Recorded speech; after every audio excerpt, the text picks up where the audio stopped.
We are live from the Shreveport, Louisiana office of Eagle Financial, a wealth care company, on this beautiful sunny day. We're going to make an attempt to do this more frequently to keep people updated. I was talking to a client yesterday.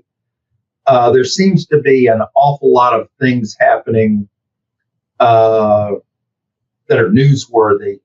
You know, Russia, Ukraine, Israel, Gaza, our response to that, protesting at Ivy League schools and other schools. Lawlessness. Yeah, exactly. So, and then, so what is the market discounting to? And we thought we would just do another update because there's really been a shift. I mean, the markets came out of the gate at the start of the year and ran up a quick between 10 and 11% on the S&P 500 on the view that the Federal Reserve was going to be making significant Fed funds rate cuts this year. So, in fact, about a year ago, I think the futures markets were indicating, and the market prognosticators, 200 basis points in rate cuts, which would take the Fed funds rate from the range of 5.25 to 5.5 to 3.25 to 3.5. Then we even got up a month ago to where maybe 50-50 that they're saying no rate cuts because of this thing that emerged, stagflation. And then we got a jobs. We've had this rip-roaring economy, very low unemployment. You know, Bill, comparatively speaking, if you look at other developed nations, our unemployment rate below 4% is just terrific. And even anything much lower than that can be very inflationary because you have to bid up the price of labor to hire people away from jobs that they're already at. So then a couple of Fridays ago, we get a jobs number that was a big miss to the downside. I think it was 175,000 jobs. It was still, jobs being created. And then the market did a U-turn and is starting going back up. And as we're speaking right now, the Dow Jones Industrial Average has gone up 7 sessions in a row. So we, where do you think we go from here, Bill? And what's going to drive and influence that? Wow, that's a question. Rather than take a stab at answering that question directly, I would like to add a few things to what you said, Jack. And like you described the economy as rip-roaring. I think on the surface, there are things like the low unemployment rate that we can look at to substantiate or justify that claim. But when you dig down deeper, there are signs of weakness. We know anecdotally that families are hurting because of inflation, and inflation in the things that are really important, like housing and food and energy. And we're seeing that the inflation is having a bigger impact on lower income households relative to higher income households. It's like an extra tax for lower income Americans. And we also know that many American employees are having to work 2 jobs just to make ends meet. So yes, we can say unemployment's low. We can say that wages have been increasing, but there are things that could sidetrack this strength in the economy. I'd say that the biggest proponent of economic growth in this country in recent decades has been the consumer. The consumer spending has been the most important part of U.S. economics, and we are starting to see consumer weakness. Consumer sentiment. Consumer sentiment numbers this week. Yes. We know what happened after COVID lockdowns and the fiscal stimulus, writing checks to everybody, free money. And, that's starting to wind down, or it actually has been winding down. We are seeing U.S. consumers tapping out credit, consumer credit. So it's really not a great picture for the consumer. And that is reflected in these consumer sentiment numbers.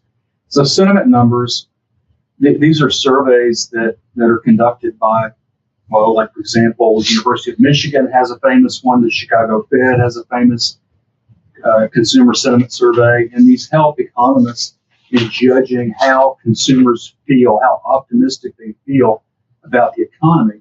And the numbers have been pretty bad. The May numbers that came out just went straight down. And so what we're seeing is concerns about inflation and unemployment starting to rise a little bit, and of course, high interest rates. Yeah, so in stagflation, where we have, prices nudging higher with a slowing or seemingly a potentially slowing economy. Well, the chairman of the Federal Reserve, in an interview last week, he was asked the question about stagflation, and he basically said, "I see no stag and I see no inflation." Yeah.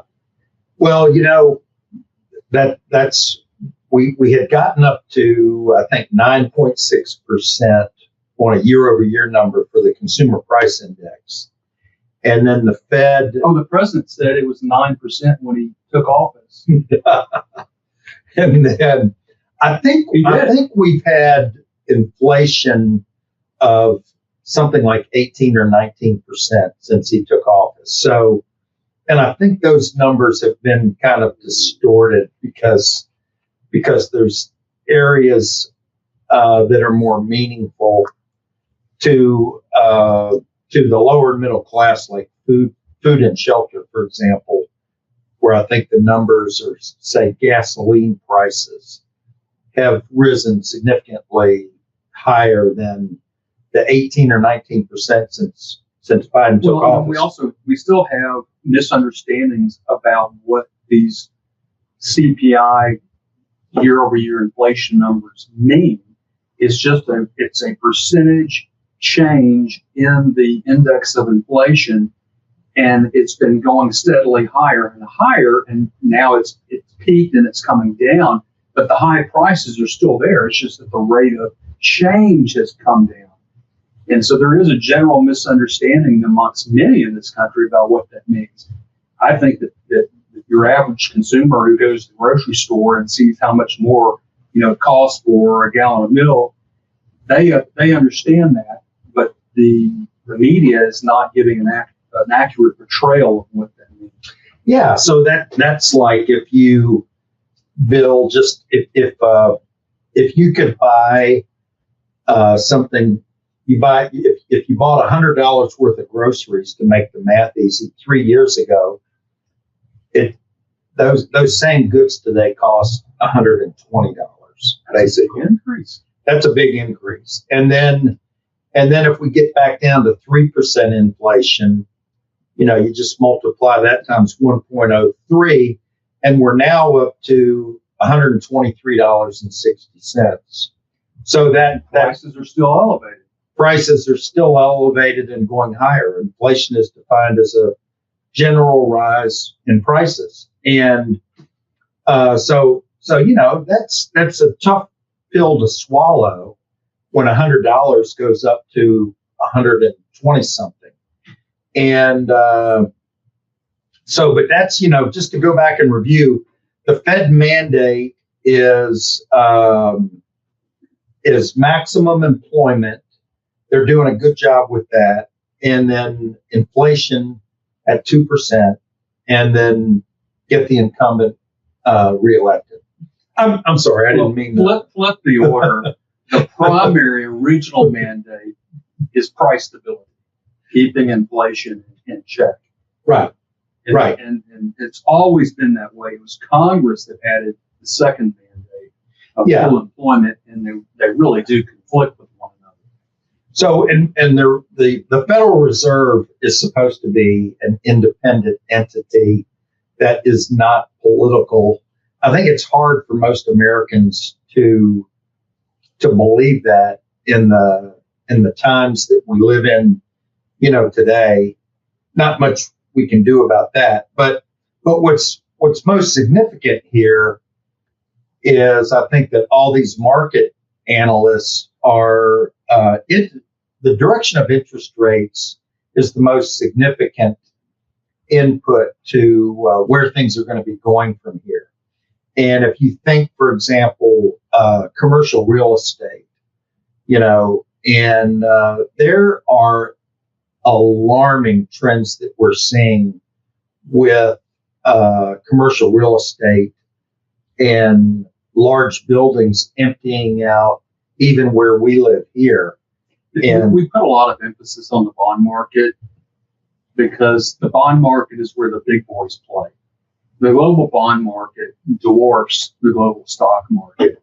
Yeah. And if you really want to know what's driving global economies, look to the bond market and interest rates. Yeah, that's true. And we still have an inverted yield curve, which makes short-term bonds very attractive or appealing by historical standards. And was talking to a client yesterday that seemed a little bit nervous about everything he sees when he turns the news on. And I'm like, hey, well, we've done very well the last year and a half.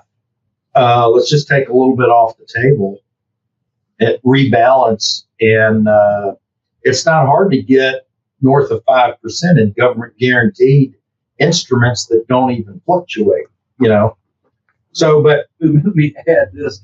I saw this, I read this in an article, and it kind of caught me off guard, and I had to check it myself. The assertion was made that for 2 years, calendar years 2022 and 2023, the total return on a 3-month T-bill exceeded that of the S&P 500. That is correct. So for 2 years back to back, if you were just rolling T-bills, you earn more on a total return basis than you did in the S&P 500. Yeah, and significantly more. And people are like, well, hey, the S&P 500 had a gangbuster year last year. It did. And what did that do? It basically just brought us back to where we were. Because of the losses that we had the year prior. Yeah, I mean, if you look at this, and the bond market hasn't gotten back there yet. No, Bill. No. But it's the shortest term bonds that have done the best because the yield curve's inverted, so they're paying higher rates of interest than intermediate and long-term bonds. Yeah, if you've owned, if you bought long-dated treasuries three years ago, you're down 10%.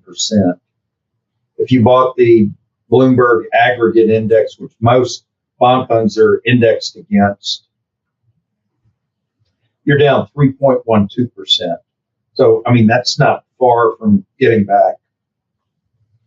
But if you've owned 90-day T-bills for the last 2 years, you've made what? 7 or 8%. And you've had no fluctuation. Yeah. And you've had a government guarantee. So when I look at these charts too, even on a near-term basis,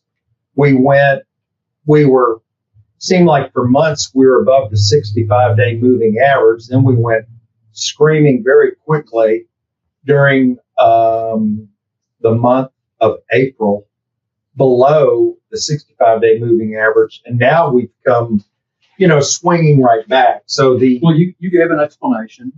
Market started up on anticipation that the Fed would be cutting short-term interest rates. We haven't seen that markets discounted that they wouldn't be doing that for the foreseeable future. So we saw stock markets coming down sharply. But then we've had earnings. Earnings have been pretty good for the S&P 500 constituents. And I think for a lot of people, it's been a relief because we've had such a concentration in the high-flying, magnificent 7 names, which has been basically driving the whole S&P 500 index. And just as an aside, if you were to equally weight the S&P 500 index, those 500 names, equal weightings, the performance would have been half that last year of the S&P 500 index, just because of how the index is calculated. But earnings have been coming in pretty good. We are seeing a broadening out in the participation, which is important because we need to see that to show a healthier market. Tight concentration is not a sign of a healthy market. But you asked earlier, what next? I've been reading this about higher interest rates and the effect on corporations. If you take the Mag 7 names, broadly speaking, they are so flush with cash, they don't need to borrow money. So the rising interest rates is having little to no effect on those companies. It's having a bigger effect on mom and pop, small businesses.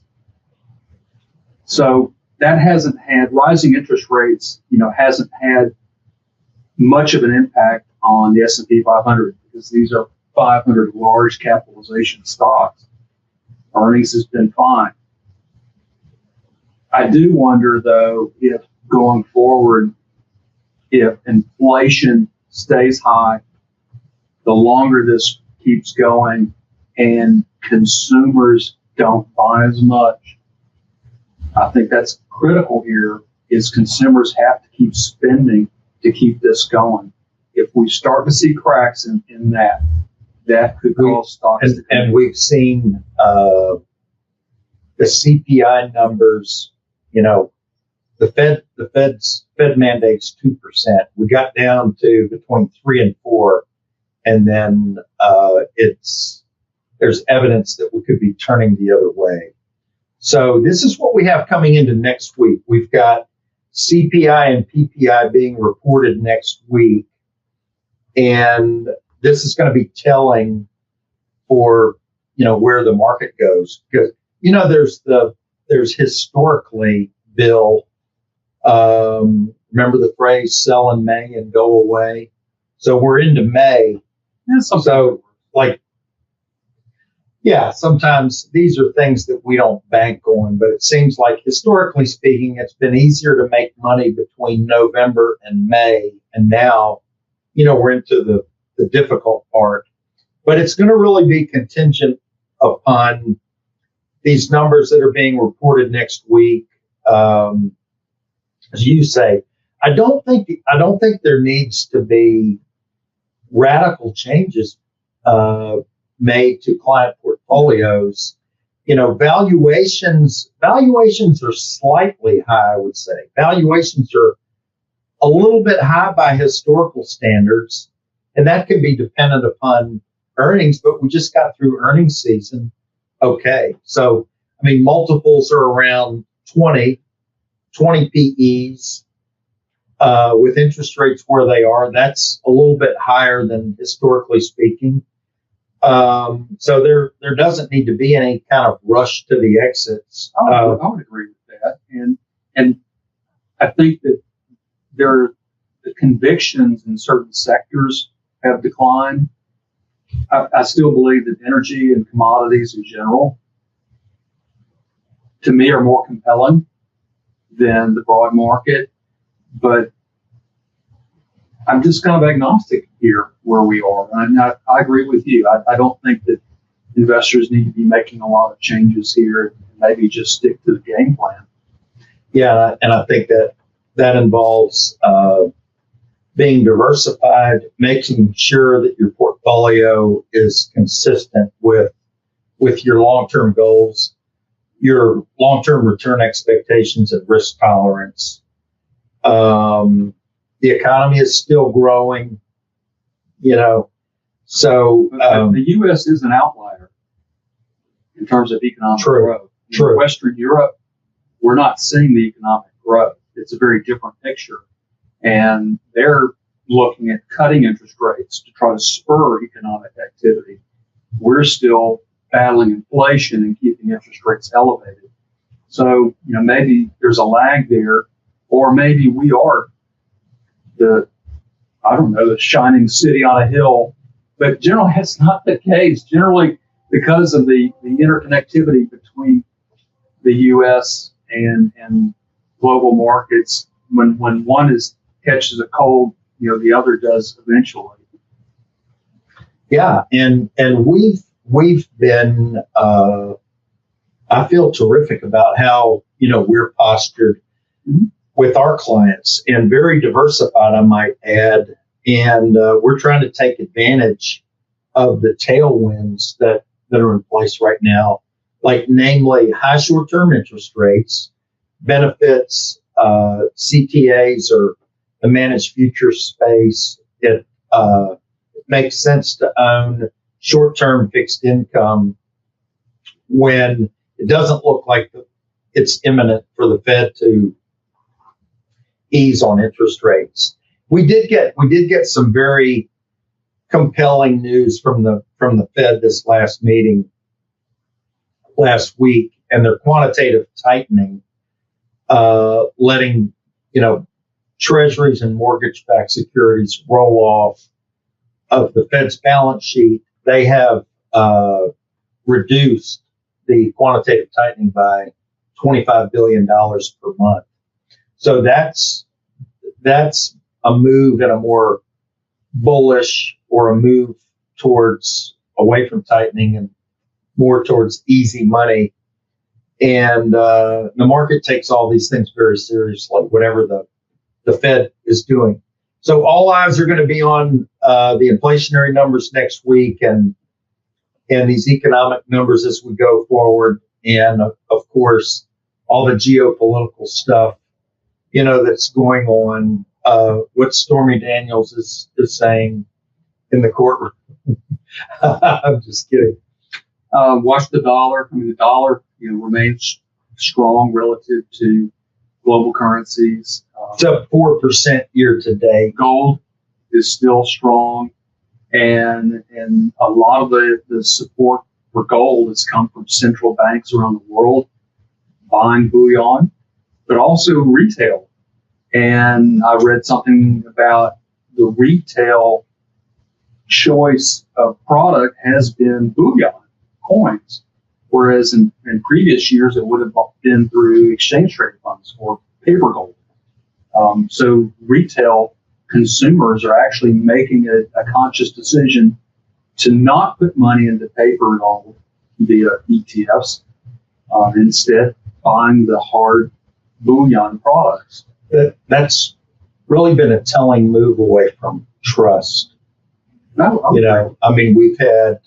We've had this whole thing, a move towards nationalism away from globalism, and really a lack of trust in China, for example, or made in China, or COVID made in China. So just the whole thing that happened with that is. Here's the thought. Why would China be hoarding gold? And they are. The Chinese central bank has been one of the biggest buyers of gold bullion. Russia's done the same. Well, one explanation for that is they want to be able to avert future sanctions. So if we were to have some kind of hostilities with China, like what we've seen happen with Russia, it would make sense for China to accumulate as much gold bullion as possible in advance. Yeah, I can recall flying to South Africa last year, and their BRICS conference was underway. And just some of the things I read about that, the BRICS nations, which stands for Brazil, Russia, India, China, and South Africa, it's been expanded to 11 nations with a number of additional countries wanting to be included. And a lot of that was about undermining the dollar. And those nations are accumulating quite a bit of bullion as well. So it's going to be Did interesting. you say bullion? Yeah. Bullion. Bullion. Bullion. Okay, hold on. Bullion. You know, you can Google this. Bullion pronunciation.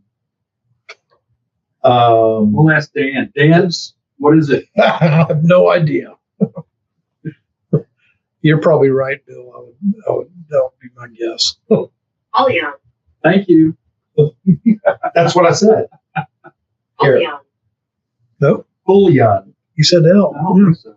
No. Yeah, it's got an L in it. Bullion. See? Bullion. Bullion. Bullion. Okay, I think Proof. on that note, we can call it a day. Yeah, let's do it. And I think we're both kind of tired and tiring. okay, if anyone out there is watching and wants to know how to do Costa Rica, I just got back and it was trip number 9, and I met some Americans that are fed up with politics here and aren't coming back. So if anyone wants to know, yeah, I did. Guy sitting in Delta Comfort next to me, and he said he's not coming back. So with that, I am staying here for the foreseeable future. But No one-way tickets here. stay safe. The showers are behind us, so we're safe and dry for a very nice weekend. And we'll talk to you soon.